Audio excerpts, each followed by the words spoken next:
The rich man walked into the building with a sense of entitlement that made everyone around him step aside. His suit was perfectly tailored, the kind that whispered wealth.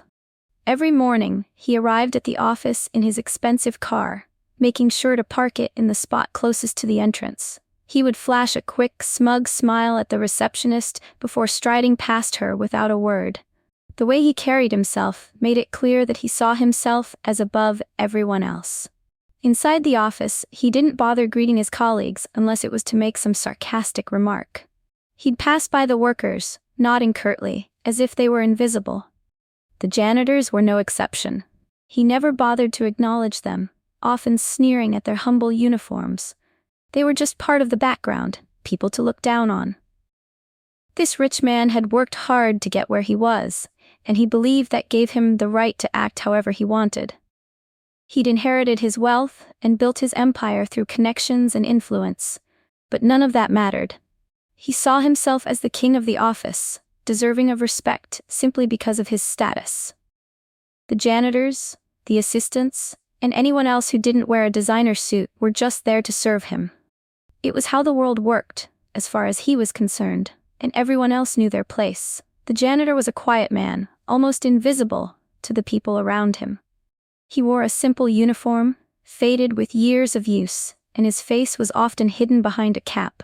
He didn't draw attention to himself, he simply did his job. Every morning he arrived early to sweep the floors, wipe down the windows, and make sure the office was spotless before the workers showed up. He moved through the building like a ghost, unnoticed by most, yet always present.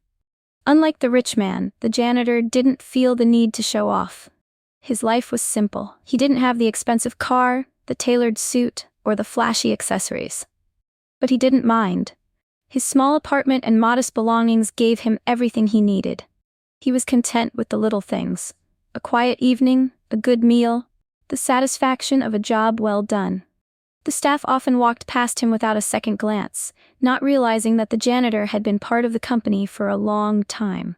He had seen everything, heard everything, and yet he remained in the background, never seeking the spotlight.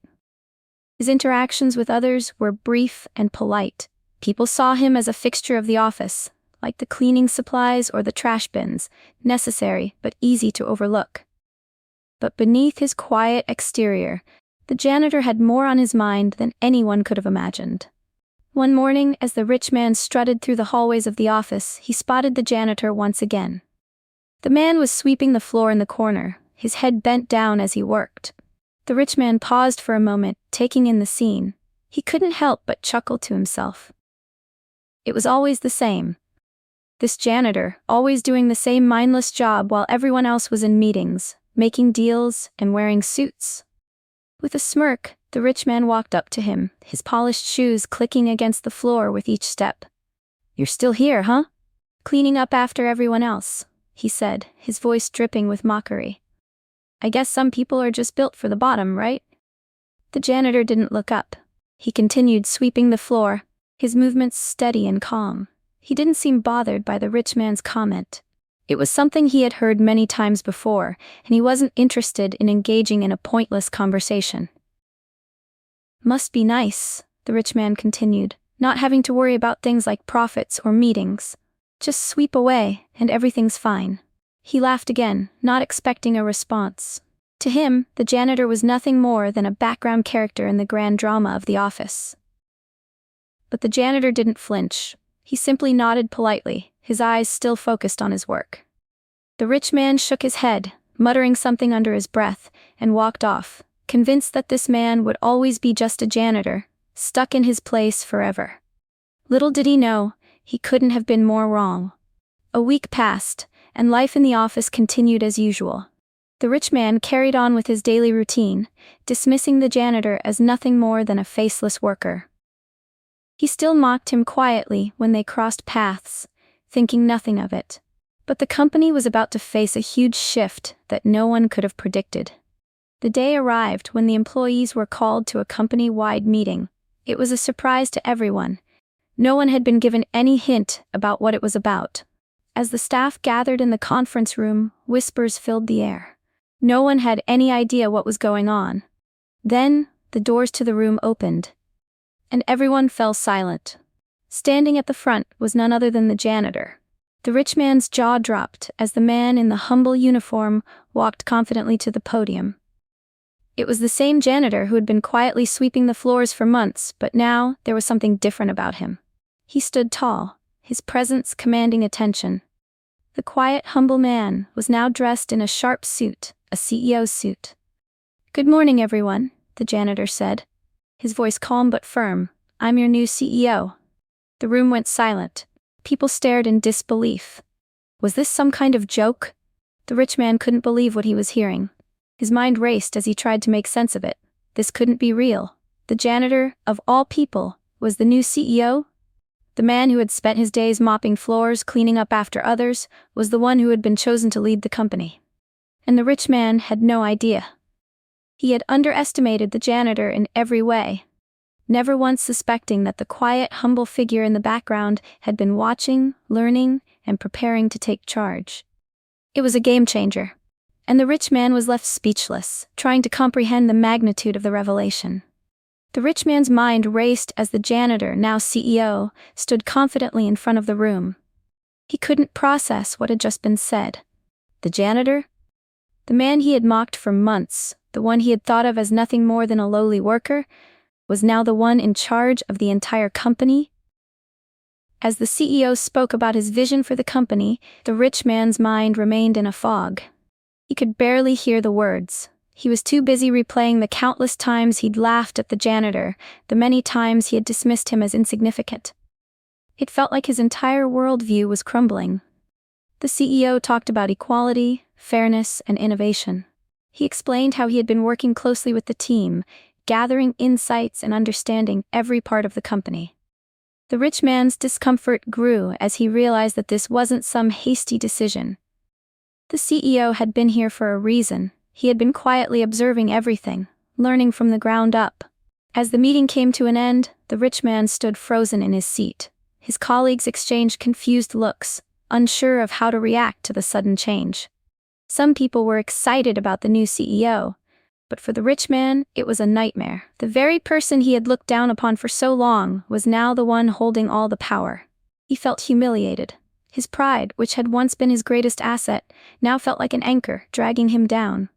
He thought of all the sarcastic comments, the way he had belittled the janitor, and the smug satisfaction he had felt in his own superiority. It was all meaningless now. The reality of the situation was harsh. The janitor was the new CEO, and he, who had once been so sure of his place, was now powerless.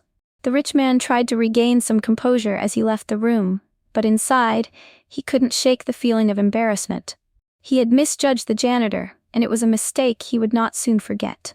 In the weeks that followed the revelation, the office atmosphere shifted dramatically. The new CEO, once the janitor who had quietly swept the floors, had begun to make changes, and they were not what anyone had expected. People who had grown used to the old ways of doing things began to notice a difference in how they were treated. The CEO's first act was to open up communication channels. He personally reached out to employees at every level, asking for their opinions on what could be improved. He spent time with the staff, not just the executives but everyone, including the secretaries, the IT support, and even the janitors. He didn't talk down to them. He listened. People were amazed by how much he valued their input. His willingness to understand the challenges of all employees made the atmosphere feel more inclusive, more collaborative. The rich man, still reeling from the shock of the change, began to notice that things were starting to feel better. The office was more energetic. The staff was happier. The work environment was lighter, less tense. There was an energy in the building that hadn't been there before. Employees were motivated, eager to work together toward the company's goals. The new CEO's leadership style was grounded in respect, and it was infectious. Then came the shift in company policy. The CEO introduced new programs that offered better benefits to employees, including healthcare options, bonuses based on team performance, and more support for work-life balance. The changes weren't just about financial incentives. They focused on the well-being of the staff. It wasn't about working harder. It was about working smarter and feeling appreciated.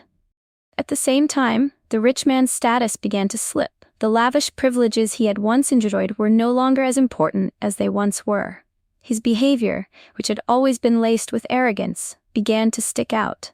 As the new CEO worked to build a culture of respect and transparency, the rich man found himself struggling to fit in. His colleagues, who had once feared him, no longer seemed to value him in the same way. The shift in leadership had changed the office dynamic, and he was being left behind. The rich man's frustration grew as he saw the company and its employees thrive under the CEO's leadership. His once unshakable position at the top was now uncertain, and he couldn't help but feel the sting of his previous arrogance. The company was moving forward, but the rich man was stuck, caught in the shadow of his past mistakes.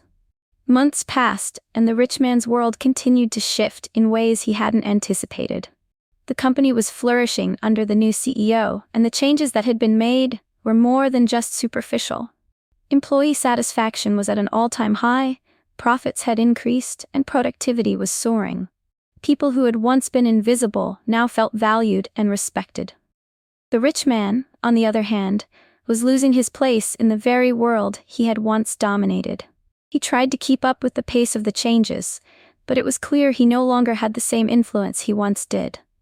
His wealth and status no longer mattered in a company that valued integrity and fairness above all. The CEO's humble approach had resonated with everyone, and it was impossible for the rich man to regain his former position of power. People no longer looked to him for answers. They looked to the new CEO, who had proven that true leadership came from understanding and respect, not arrogance. The rich man's frustration grew as he saw his former colleagues thriving under the new leadership. He couldn't shake the feeling that he had been left behind. In the past, he had relied on his connections and wealth to maintain his position. But now those things felt hollow. His wealth could no longer shield him from the reality of his mistakes. He tried to get back into the CEO's good graces, but it was clear the new leader had little tolerance for his old ways. The janitor turned CEO didn't seek revenge, but he wasn't interested in restoring the old order either. The rich man was given a new role, one that felt less important than before. Still in the company, but no longer with the power he once held. He had become a shadow of his former self. The change wasn't just professional, it was personal. The rich man found himself reflecting more and more on his past behavior. He thought about all the people he had looked down on, and he couldn't help but feel a deep sense of regret. He had spent so many years building his empire, thinking that money and status were everything, only to realize too late that respect and kindness mattered more. As the weeks passed, he began to see that his old life had no place in the company anymore. He couldn't turn back time, but the rich man couldn't help but wonder if there was still a chance to change. Maybe the future wouldn't look the way he had imagined, but perhaps it was an opportunity to learn, grow, and start over, this time with humility.